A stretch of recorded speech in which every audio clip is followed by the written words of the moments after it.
Кадыр кымбаттуу биздин алай жергесинин ушул бир чек арасында жайгашкан биздин Нура Эркештам айылынын тургундары, урматтуу аталарыбыз, урматтуу апаларыбыз, мына бүгүн сиздерден атайын кабар алып, биздин Ош облусунун мусулмандар казысы Абибилла ажы Кадырбердиев дамлауыз баштаган жалпы казыят кызматкерлери биздин райондук хатибият келип атайын сиздерден ушул кабар алуу максатында ал акыбалыңыздарды сурап, биздин ушул элеттеги биздин момун мусулман бир туугандарыбыздын ушул жашоосу жакшы экен деп туруп бир атайын сиздерден кабар алып келип отурабыз. Бардыгыбызга жараткан Аллах Тааланын рахматы берекеси тынчтык болсун.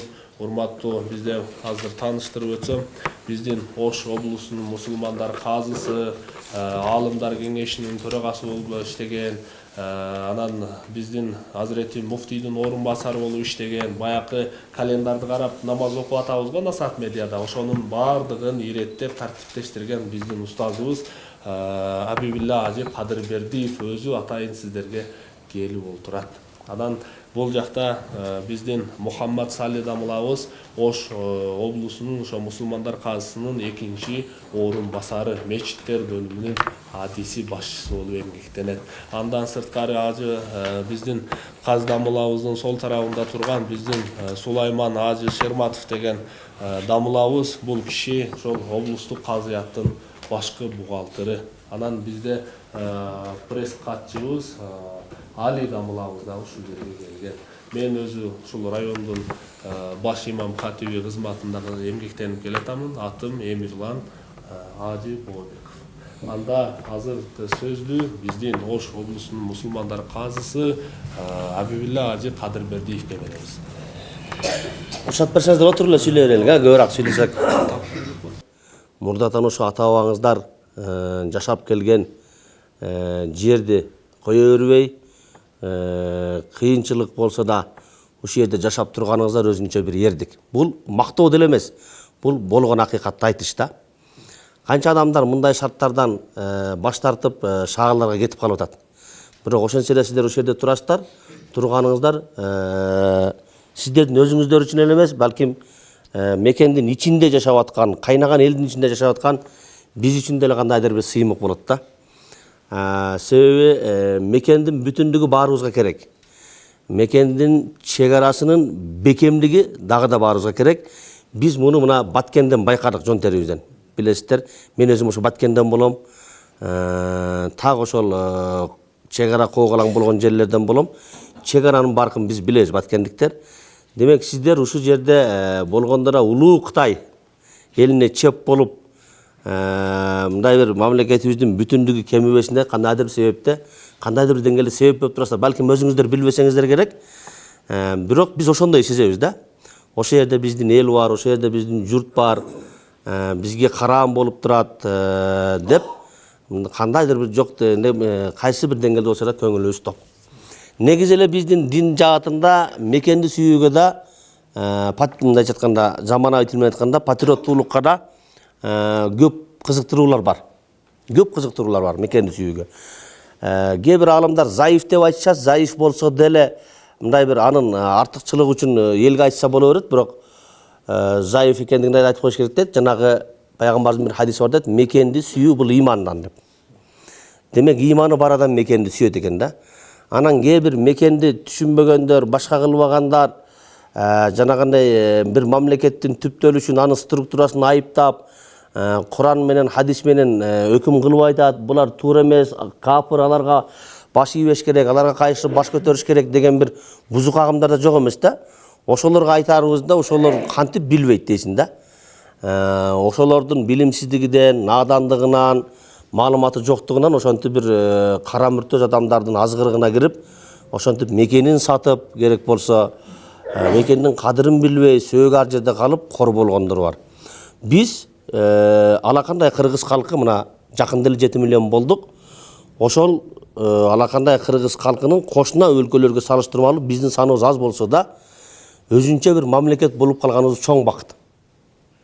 Килтейген улуттар жүрөт, уйгурлар жүрөт, күрттөр жүрөт, жана башкалар жүрөт. Кудай сактасын, бир мекени жок, мамлекети жок.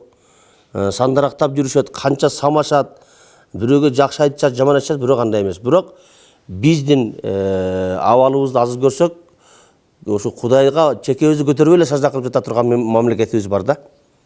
Өзүбүздүн мамлекетибиз бар, өзүбүздүн туубуз бар, өзүбүздүн герб, гимн, конституция, президент, өзүбүздүн структурабыз бар.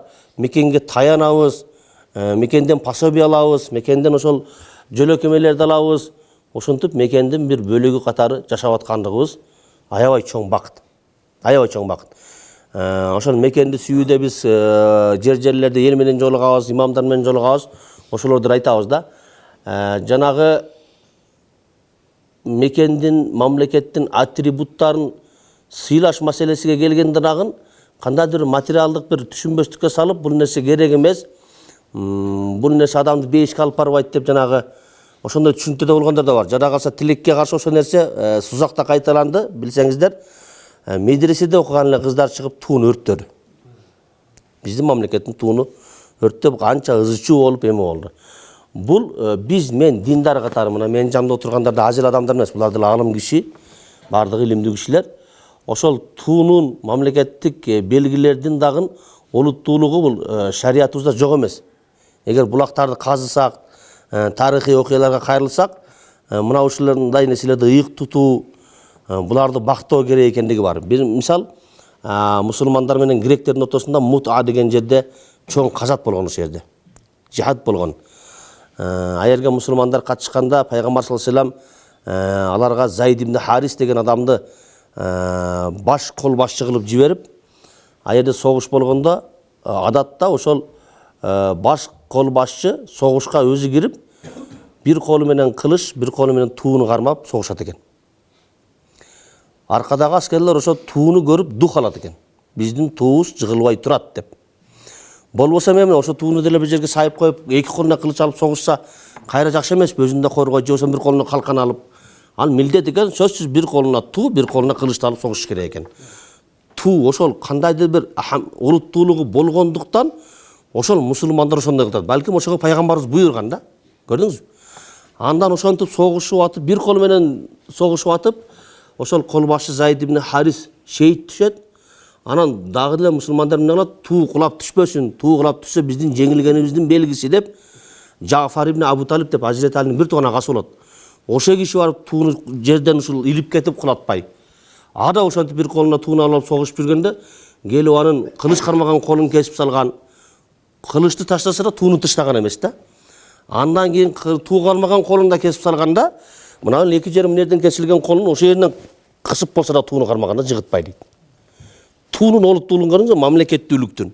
Анан артынан келип найза менен урганда, анан Абдуллах ибн Рабаха деген адам келип тууну алды.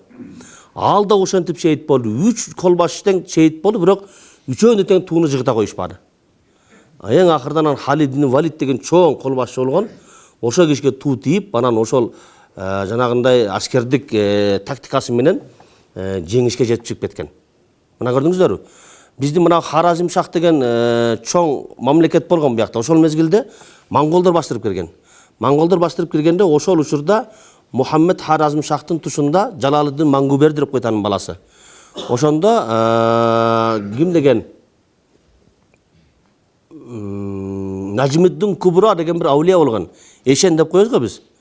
Ошо киши өзү монголдорго каршы элди үндөп чыккан. Эл казатка таңгыла, мамлекетти, мекенди, жерди коргошубуз керек. Айрыкча жаштар жүргүлө деп өзү кошо чыгып, ушул киши тууну кармап берген дейт да. Аулиялык даражага жеткен, бүтүн ошол Харезм чөлкөмү, Харасан чөлкөмү бүт кол берип, эшендик даражага жеткен адам өзү согушта, казатта тууну көтөрүп жүргөн. Бу киши да шейит болгондо, жанагы колу менен тууну кармаганда чыгара албай, манжаларын кесип алышкан дейт тууну. Ушунчалык бекем кармагандыктан да. Демек, мен муну менен эмне айтмакчымын? Биринчиден мамлекет өзүнчө бир суверендүү мамлекет болгонубуз өзүнчө бир бакыт. Ага шүгүр келтиришибиз керек. Сандарактап ар жерде ар кимдин кулу болуп, ар кимге жалдырап жүрбөй, өзүнчө эркин эл, эгемендүү мамлекет болгонубузга шүгүр кылгандай, ошол мамлекетибиздин мамлекет экендигинин белгилери бар. Жана айткандай, туубуз бар, герб бар, жана башка конституция бар. Демек, буларга дагы биз сый көрсөтүшүбүз керек экен. Ошондой эле мен айтмакчымын, мамлекеттүүлүктүн мамлекет экендигин билдирген туу, герб, гимн, конституция кандай олуттуу болсо, кандай баага ээ болсо, чек арабыз да ошондой нерсеге ээ. Сиздер ошол чек арада турганыңыздар, ошол мамлекеттүүлүктүн кандайдыр бир мамлекет экендигине салым кошуп атасыздар. Жанагы чырактай баланын мен Ысак Мониев болом дегени бүтүн менин ички дүйнөмдү дүркүрөтүп, мен деле Ысак Мониев болгум келип кетти ошол жердечи. Демек, сиздердин балдарыңыздар жакшы тарбиялап атыптыр. Муну көрүп мен ыраазы болдум. Ушунуңуздардан жазбаңыздар. Ушул четте жашап атат, чек арада турат деп мурда СССР мезгилинде бу жер эмне болгон экен? Московское обеспечение болгон дейт. Мен Московское обеспечение алайкуу эле болгон деп ойлопмун. Алайкуу бол кетсе Москва сол кетет деп. Бул жерде эле сол кетирип жүргөн экен демек. Демек, ушул жерден аягындай ошоңуздар өчпөсүн ылайым. Дайыма ушул жашооңуздар жакшы жакка, жакшылыкка бурулуп, жанагындай урпагыңыздар уланып, ушул жерден бир жарык, бир чырак өчүп калбасын да, ылайым. Анан жанагындай билебиз, 2007-2008 жылдары бир табигый кырсык болду, ушундай кырсыктар кайталанбасын. Аны үчүн сиздер деле жанагы мекендин жараны катары бир пайгамбар, эң сүйүктүү пайгамбардын үммөтү катары дагы жакшы ушул жерде элге дуа кылып, бата кылып, намазкөй болуп, мындай аталар намаз окуп, бата кылып, жакшы бир жашоонун үлгүсүн көрсөтүп берсеңиздер, балким бул жерлер өнүгүп кетер келечекте. Эми туугандар, менин айтарым, мен өзүм молдо экенмин, сиздерге баян кылып берейин, маселе кылып берейин деп келдим эле. Ушул сөзүмдү ушудан баштагым келди. Себеби бул деле маселеге кирет, бул деле баянга кирет. Азыр кичине ошол ислам тарыхынан кичине учкайды айтып өттүк. Куранда бир аят бар. Али-Имран сүрөсүндө келет. Аллах табарак ва таала мындай деп айтат: Астагфируллах. Я айюхаллазина аману тақуллаха хаққа туқатихи ва ла тамутунна илля ва антум муслимун. Вa'тасиму бихаблиллахи жами'ан ва ла тафаррaqu. Садақаллахул азим. Эй иман келтирген пенделер деп Кудай Таала кайрылды. Абдуллах ибн Мас'уд деген улуу сахаба болгон. Биздин мазхаб башчыбыз Имам Азамдын устаздарынын санжырасы ошол киши аркылуу өтөт пайгамбарга. Имам Азамдын устазы Хаммад, анын устазы Ибрахим Нахаи, анын устазы Алкама ибн Кайс, анын устазы Абдуллах ибн Мас'уд, анын устазы Мухаммад саллаллаху алейхи вассалам болгон. Биздин мазхабтын өкүмдөрү, биз ибадат кылып аткандагы соода сатык алды берди кылып аткан мамилелерибизде көбүрөөк ошол Абдуллах ибн Мас'удтун сөздөрү алынган. Ошол жака каралган.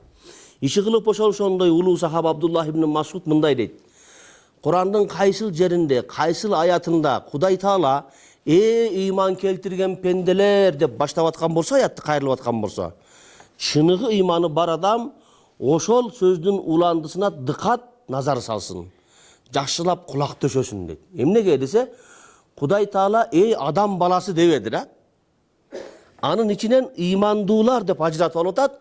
Таратканда өзүнө жакын көрүп, өзүнүн дагына ырайымына бөлөгүсү келип, дагы да кандайдыр бир жакшылыкты ыраа көргөнсүп, башка адамдардын ичинен, динсиздердин, имансыздардын ичинен имандууларды гана өзүнө чакырып атат. Демек, мында акыл иштесек, ошол имандуу пенденин дүйнө ахиретине пайда боло турган бир насаатты айтмакчы. Мындай башталган аяттар көп. Я айюхаллазина аману, иман келтирген пенделер деген сөз менен башталган аяттар көп. Мына ушунусу да олуттуу. Ушинтип алды дагы Кудай Таала адам баласынын ичинен имандуулардын өзүнө каратып алып эмне деди? Иттакуллах. Кудайдан коркула деди. Кудайдан коркула, Кудайга таква кылгыла деди. Хакка туқатихи болгондо да ошол таквалыкты ордуна койгула, жасалма кылбагыла деди. Ордуна коюп чыныгы таквалык кылгыла деп буйурду. Анан вала тамутунна илля ва антум муслимун. Силер мусулман болмоюнча өлбөгүлө. Демек, имандууларды Кудай Таала өзүнө чардап, чакырып, каратып алып, эң биринчи осуяты таква болгула деп атат. Таква болгула деди.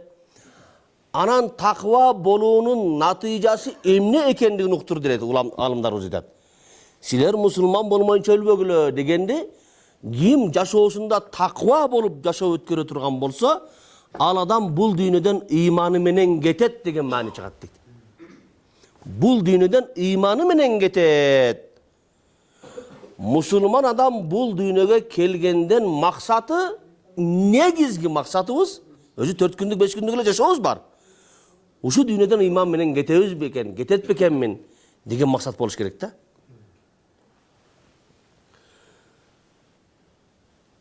Hazreti Abdullah ibn Abbas'tan adamlar surashkan eken. Күндөрдүн эң улуусу кайсы? Айлардын эң улуусу кайсы жана амалдардын эң улуусу кайсы деп. Ошондо бул киши мынтип жооп берген экен. Амалдардын эң улуусу, эң жакшысы убагында окулган намаз дептир. Ал эми күндөрдүн эң жакшысы болсо, бул жума күнү дептир. Айлардын эң жакшысына келе турган болсок, бул Рамазан айы деп сураптыр. Ушул эле суроону Hazreti Ali'ге да бериштирет. Hazreti Ali'ни Пайгамбарыбыз саллаллаху алейхи ва салламдан кийинки эле турган алым деп билишкен, илимдүү деп билишкен. Себеби Пайгамбарыбыз инсандарга да, жиндерге да пайгамбар болгон. Кудайдан түшкөн вахийди инсандарга таалим бергендей эле, жиндерге да таалим берген дейт. Бир эле аяттын ошондон инсандарга таандык өкүм келип чыкса, ошол эле айттан жиндерге да таандык өкүмдөр келип чыккан, аны да пайгамбарыбыз жиндерге тааныштырып турган. Кээ бир ошол жиндер менен жолугуп таалим бергендигин жанагы эле биз айткан Абдуллах ибн Масуд риваят кылган хадис бар. Мени пайгамбарыбыз бир жерге коюп койду, анан мынтип тегерек менен таягы менен сызып койду, ушу сызыктан чыкпай тур деп, өзү оочуроок барып жиндер менен сүйлөп сабак берген дейт. Айтайын дегеним, башка сахабалар пайгамбарыбыздын инсандарга берген гана жанагы таалим тарбиясына катышкан болсо, Hazreti Ali инсандардын да жиндердин да таалимине катышкан дейт. Ошондуктан аябай илимдүү болгон дейт да. Анан эмне кылды адамдар? Жанагы суроону Абдуллах ибн Аббастан сурашты, жообун алышты, канааттанышты. Ошентсе да Hazreti Ali'дан да сурап көрөлүчү деп агишиге да келип айтышты. Али айтчы, амалдардын эң жакшысы кайсы, айлардын эң жакшысы кайсы, жана күндөрдүн эң жакшысы кайсы? Анан айтып коёк. Биз ушу суроону Абдуллах ибн Аббаска берсек, ал ушундай деп жооп берди. Амалдардын эң жакшысы убагында окулган намаз, айлардын эң жакшысы Рамазан айы, күндөрдүн эң жакшысы жума деп жооп берди. Ошентсе эле сен эмне дейсиң деп сурашканда, Hazreti Ali айтты. Чыгышка чейинки бүт аалымдарды чогулсаңар деле, батышка чейинки бүт даанышмандарды чогулсаңар деле Абдуллах ибн Аббастай жооп бере алмак эмес. Мейли бирок менден да сурап калыңар, мен деле айтып коеюн деди. Амалдардын эң жакшысы Аллах сенден кабыл кылганы деди. Ал намаз болсун, орозо болсун, зекет болсун, аз болсун, көп болсун, Аллах сенден кабыл кылган амал эң жакшы деди. Ал эми айлардын эң жакшысы бул сен күнөөлөрдөн кайтып, жаман чөйрөдөн арылып, Кудайга тообо кылган айың деди. Ал Рамазанга түшкөлөбү, Мухаррамга түшкөлөбү, Зулхижжага түшкөлөбү, айырмасы жок деди. Анан күнгө келе турган болсок деди, эң жакшы күн бул сен ыйман менен өлгөн күн деди. Ал жумага түшкөлөбү, дүйшөмбүгө түшкөлөбү, бейшембиге түшкөлөбү, айырмасы жок. Сен ыйман менен өлгөн күн эң жакшы күн деди. Демек, мусулман адамдын максаты ыйман менен бул дүйнөдөн сапар алыш керек экен акыретке. Негизги биринчи кезектеги очутка биз максатыбызга ушуну коюп алышыбыз керек. Анын үчүн эмне кылышыбыз керек десе, анын үчүн таквалык кылышыбыз керек экен, таква болушубуз керек экен.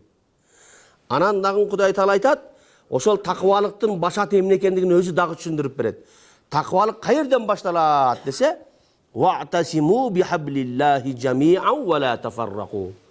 Кудайдын дини болгон исламды бекем карманып, ошого тууңарды бириктирип, бөлүнбөгүлө дейт да. Бөлүнбөгүлө. Биримдик менен, ынтымак менен барсаңар, силердин такваңар күчөйт. Таква күчөгөн сайын адам Кудайга жакындайт. Анын амалдары өзү, жашоосу, турмушу, чөйрөсү оңоло баштайт. Анан иншалла ал акырда жан берерде ыйман менен жан таслим кылат дейт. Көрдүңүзбү? Демек биз мусулман болгондон кийин болушунча таквалыкка аракет кылышыбыз керек. Башка bir Kur'an ayetinde aytadi Estağfirullah.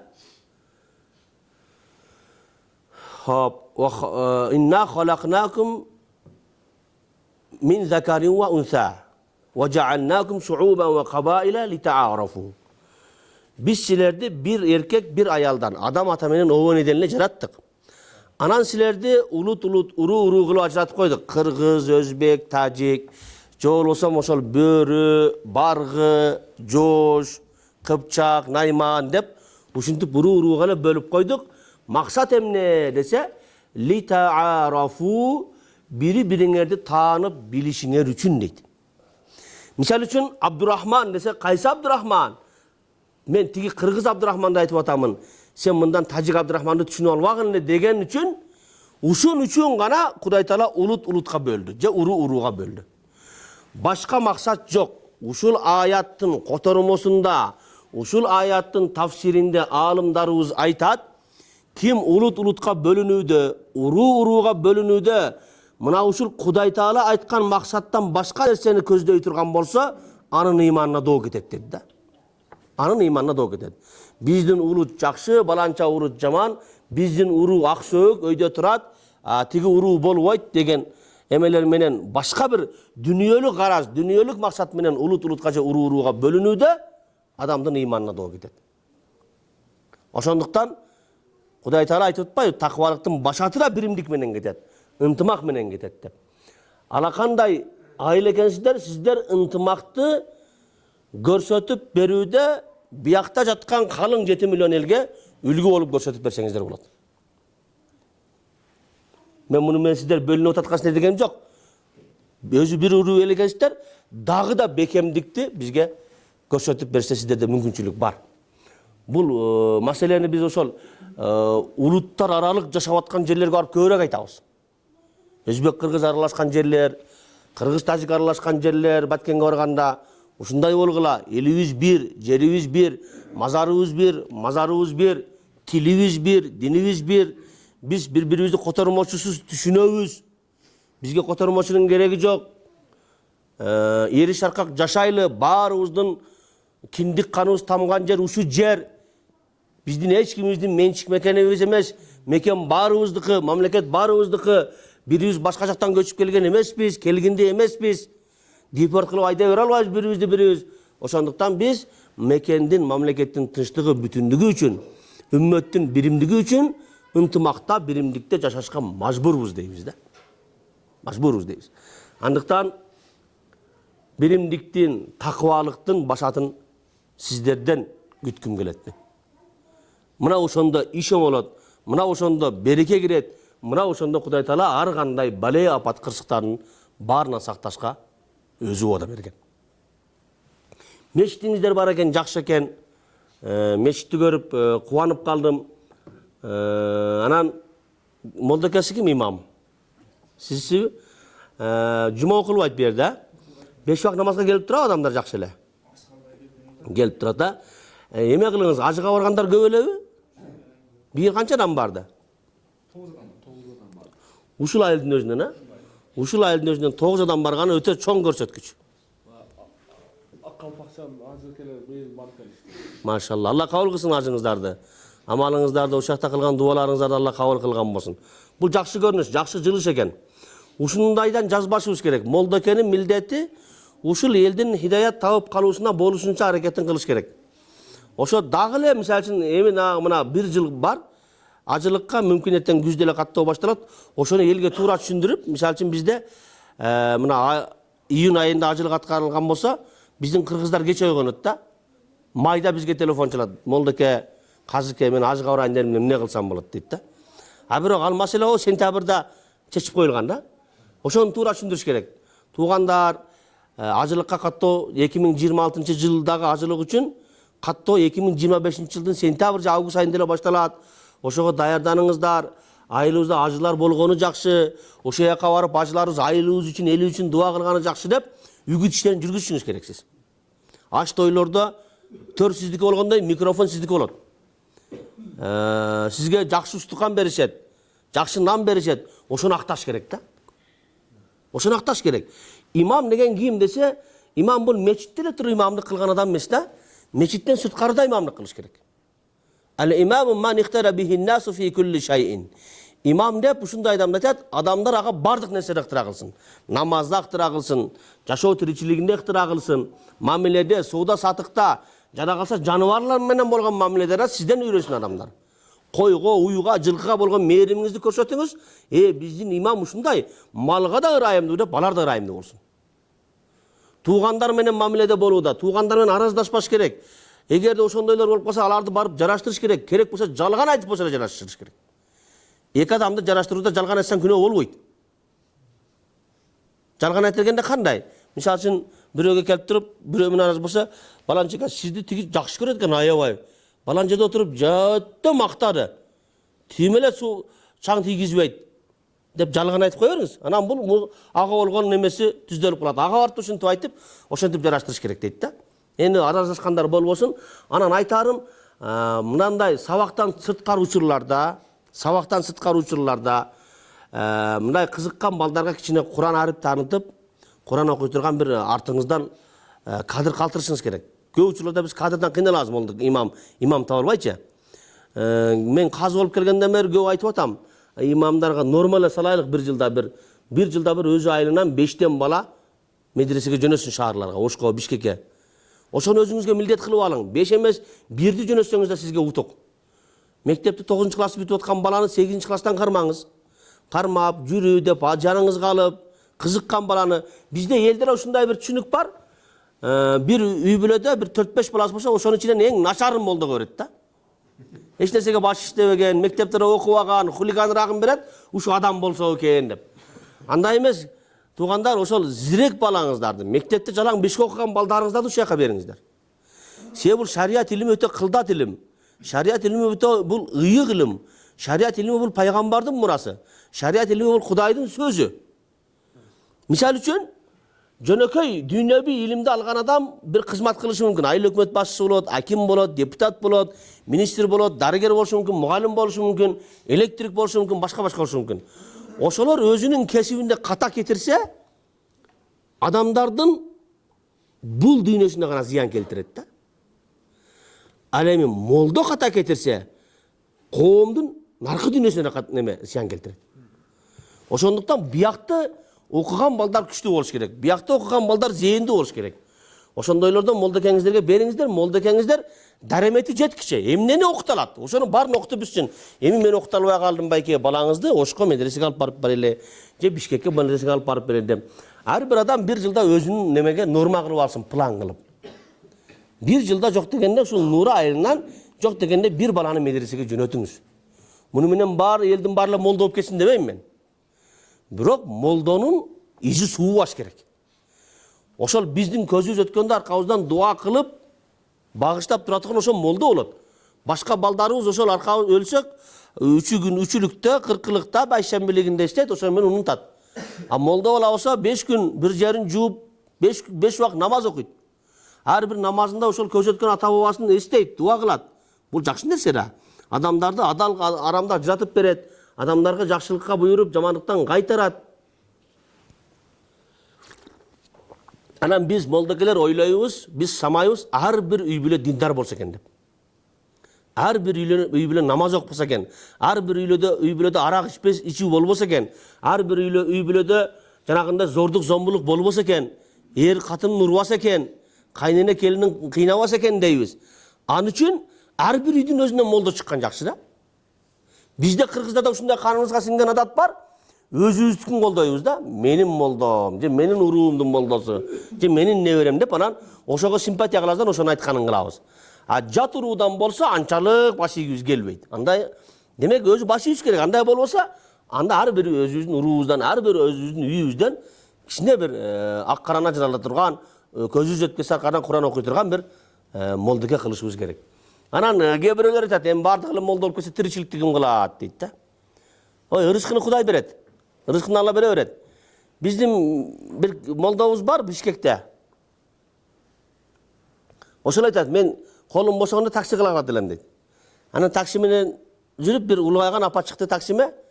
Анан артка отуруп күзгүдөн көрүп калып, балам сакалың бар экен, сакалыңа караганда молдо окшойсуң дептир.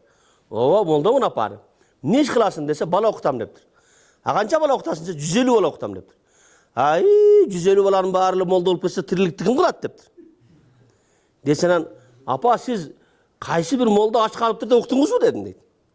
Анан машинаны токтоп туруп атым карап, сиз аны коюң, арык молда көрдүңүзбү дедим дейт. Ансыңарындай молда болсо эле ачка калат, тиричиликтен калып кетет деген ошондой кооптонуу бар да. Молда кылыңыздар балдарыңыздарды.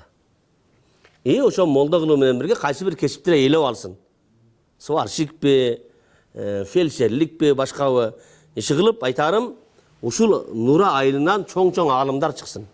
Нура айылынан чоң каарылар чыксын. Нура айылынан казылар, муфтийлер чыксын. Эмне бир жерди кемби бир эч жери кем эмес сиздердин элден. Мен медреселерге барганда ошол талабаларга айтам да, силер тиги Чубак ажыдай, Мурат ажыдай, Абшаттар дамладай улуу алым болом дей бергиле. Бул ширк эмес. Андан да күчтүү алым болом дей бергиле. Чубак ажыны жолда калтырам десең деле күнөө эмес бул. Biz Чубак ажын ошол раматылык көтөрүлүп алган жагын карап эле башыбыз айлана берет да, улуу киши деп. Бирок убагында а киши да сиз менен бизге окшогондо жөнөкөй эле карапайым адам болгон. Эчтекени билген эмес. Эч ким энесинен билип төрөлгөн эмес да. Демек кайсы бир кыйынчылыктар, машакаттар менен барыптыр, ошо даражага жеткен. Демек биздин арабыздан да Чубак ажылар чыгат. Биздин арабыздан дагы эрмек карылар чыгат. Болгону бир аз кам кылып коелу, бир аз пикир кылып коелу.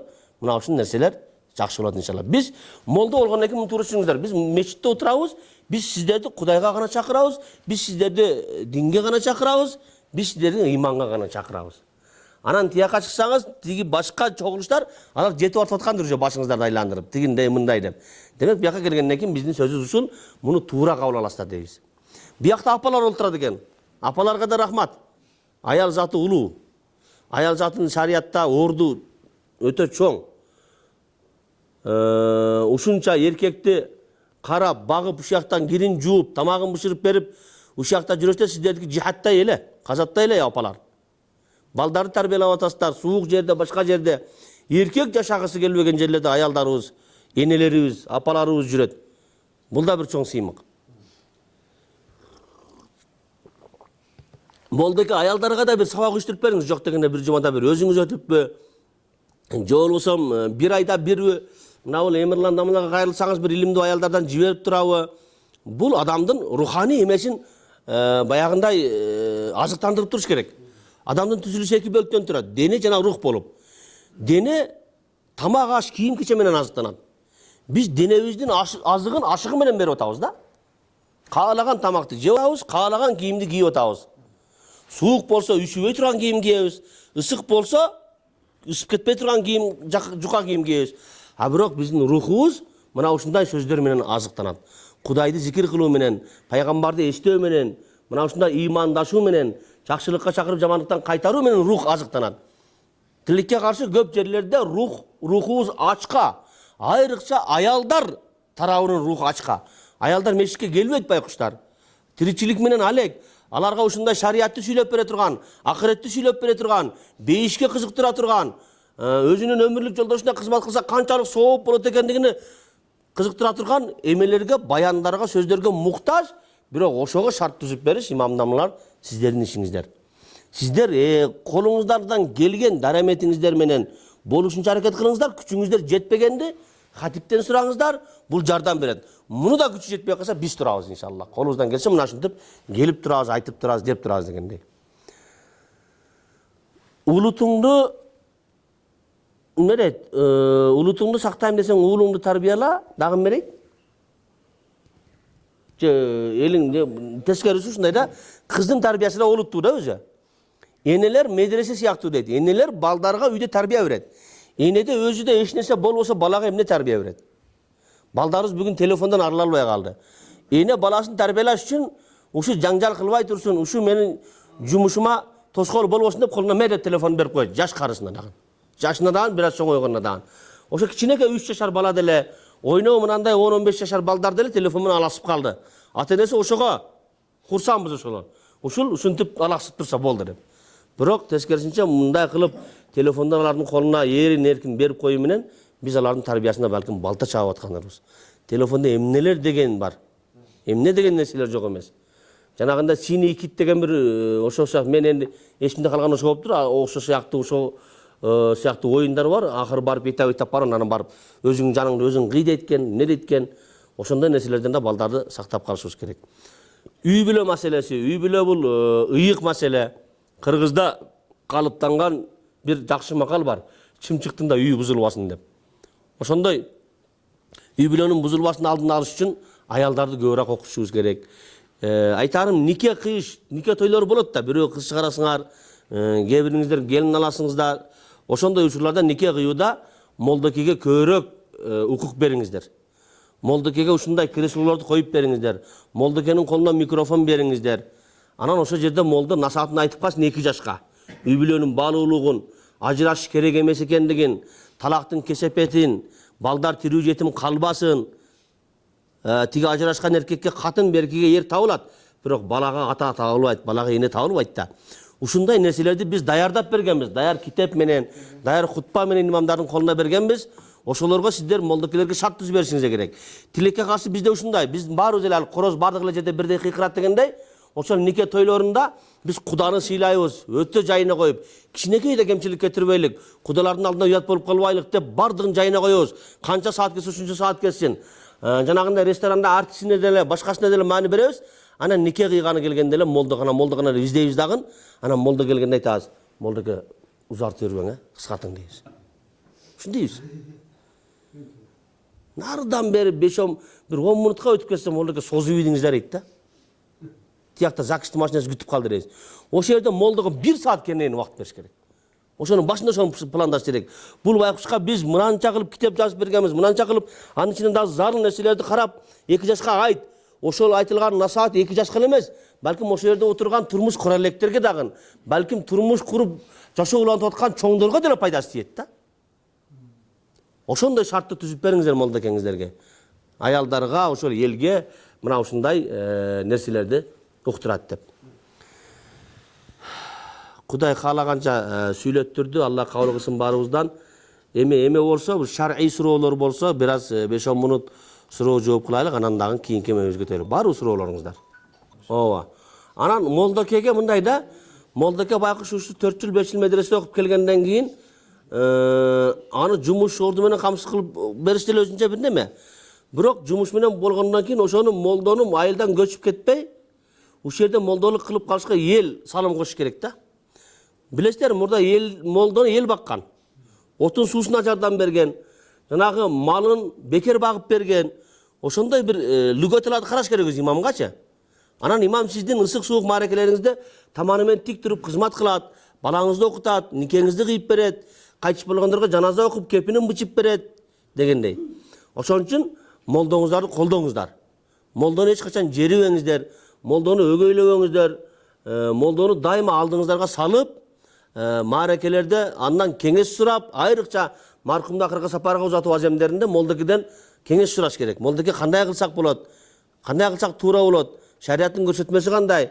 Кантсек мына ушул байкуш маркумга пайдасы тиет, ушунун акырет абат болот деп ошондой кеңештерди молдокеден сурап турсаңыздар, молдоке эме болот. Ошентип молдокенин чыгармачылык менен иштешиге да сиздер себепсиздер. Эч нерсе сурабай койсоңуздар, ага көңүл болбой койсоңуздар, молдо деле алган билимин унутат.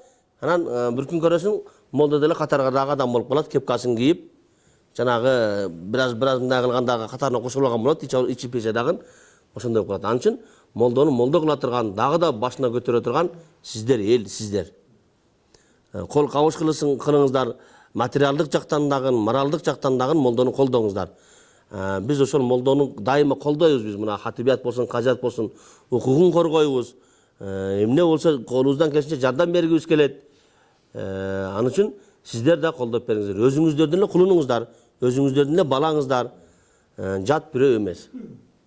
Рахмат, ошол айтып койгонуңуз жакшы болду. Ошондой менеттери бар экен, жакшы болуптур. Ошонуңуздан жазбаңыз, ошону дагы күчөтүңүз дагы да. Жакшы болот. Анда ушул биз мына Нурада бир имам, анан Эркештамда бир имам бар экен. Мен өзүмдүн атымдан, ушул казият атынан ушул имамдарыбызга бир чапан кийдирип, башына бир селде кийдирип коён. Бул да бир стимул болсун. Бул да бир эме болсун, бирок чыныгы сыйлыкты Кудай берсин акыретте. Аздыр көптүр билим алышыптыр медреседен. ошонун жоопкерчилиги үчүн имамдык кылып атышат. Молдосу жок элдин малы арам өлө берет деген элде сөз бар ошондой. Ошо молдосу бар болгону жакшы да. Молдосу бар болгону жакшы. Ошого молдоңуздарга эмне баягы эме мотивация болсун деп бир аз ошондой эмебиз бар эле. Сиздердин алдыңыздарда тапшырып коюлган да. Келиңиздер молдокелер. Кана баягы чапандарды алчы.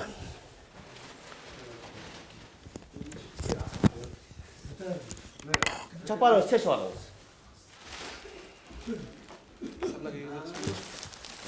Hemen. Rajmer sayın mı? Çoğu kaçı? Allah çok. Bu işi çoğundan başlayla gelin. Aksakaldan başlayın. Aşınızdan seldeniz düşmesin. Seldege layıklı olunuz. Elde artığınızdan yetişken başçı olunuz. Kudayım çapan veriniz. Çapan. Kudayım sizde ошол кылган мейнетиңизди кабыл кылсын, кыяматта сыйлыгын ажырын мол кылып берген болсун. Конвертин да бериңиз. Мына жеңем менен барып бир тертеп чай да ичип койсам. Аллах кутсын. Мына сизге да келдеңиз кут болсун молдокер. Бул эми биздин берген кийимибиз эчтеке эмес. Kuday Teala çınırı sizi değişten giyindirsin. Değiş giyindirden nasip olsun. Yerge dağı da dermenen, dağı da küçmenen tanıkma hizmetiniz. Allah kabul etmeyin var orada. Süleyman Ekem'in bunu alardı özünüz. Çakır berip koyuyoruz kanday kılasından. Tuğanda bizde kişine finansi mesele olanda konvert veriyoruz alıp kebir muhtaç gibilerge. Rasmiyatçılık için bu nerede kol koyup versin gereken kol koyup versin ha? Kimler var ha? Özünüzler imamlar ayıttınızlar mı? Ayıp başlığı yazılıp koyuzlarınız. Ha, karağızlar. Hem az bolsa da köpte görünüzler. Bizde eldin bergen kayrımdılığında ortamçı ile biröğüz. Oşolarda ortamçısın katarap gelip berip atağız. Bir çay içkenge, jakşı çay içkenge jeder.